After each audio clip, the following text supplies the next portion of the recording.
ఆంధ్రప్రదేశ్‌లోని విజయవాడలో కొలువైయున్న కనకదుర్గమ్మ కొండకు ఇంద్రకీలాద్రి అనే పేరు రావడానికి, అక్కడ అమ్మవారు వెలవడానికి వెనుక పురాణ గాథలు చాలా ఉన్నాయి కదా! అయితే ఈ ఇంద్రకీలాద్రి కొండను చూపిస్తూ మీకు ఆ విశేషాలు క్లుప్తంగా చెప్పాలనుకుంటున్నాను ఈ వీడియోలో. ద్వాపర యుగంలో పాండవులలో మధ్యముడైన అర్జునుడు మహాభారత యుద్ధంలో విజయం సాధించడానికి శివుడి నుండి పాశుపతాస్త్రం పొందాలని ఈ కొండపై ఘోర తపస్సు చేశాడండి. అర్జునుడి తపస్సుకు మెచ్చి శివుడు ప్రత్యక్షమై పాశుపతాస్త్రాన్ని అనుగ్రహించాడు. అనంతరం స్వర్గాధిపతి అయిన ఇంద్రుడు దేవతలతో కలిసి వచ్చి ఈ పర్వతంపై శివుడిని పూజించాడు. అలా ఇంద్రుడు పూజించిన పర్వతం కాబట్టి దీనికి ఇంద్రకీలాద్రి అనే పేరు వచ్చింది. పూర్వం కీలుడు అనే యక్షుడు దుర్గమ్మపై అపారమైన భక్తిని కలిగి ఉండి ఆమెను తన కొండపై నివాసముండాలని కోరుకున్నాడు.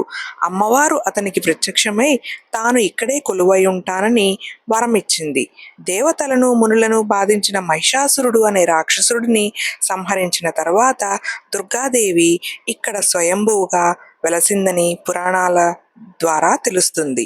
అర్జునుడు శివుడి అనుగ్రహంతో ఇక్కడ విజయాన్ని పొందినందువల్లనే ఈ ప్రాంతానికి విజయవాడ, బెజవాడ అనే పేరు వచ్చిందని నమ్ముతారు.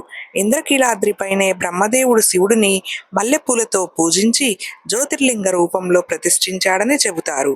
ఆ స్వామివారే శ్రీ మల్లేశ్వర స్వామి. ఒకప్పుడు ఇంద్రకీలాద్రి కొండ మంగళగిరి లక్ష్మీనరసింహస్వామి ఆలయం వరకు విస్తరించి ఉండేదని, చుట్టుపక్కల సుమారు 10 కిలోమీటర్ల మేర దట్టమైన అడవి ఉండేదని ఓ కథనం.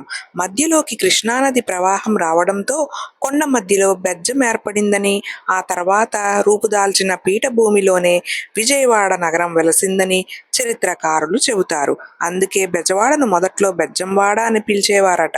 అమ్మలగన్న అమ్మ మము కన్న తల్లి మా తల్లి దుర్గమ్మ ఇక్కడే వెలసినది. ఇదండి కనకదుర్గమ్మ వెలసిన ఇంద్రకీలాద్రి విషయాలు నాకు తెలిసినంత వరకు ఈ వీడియోలో షేర్ చేసుకున్నాను.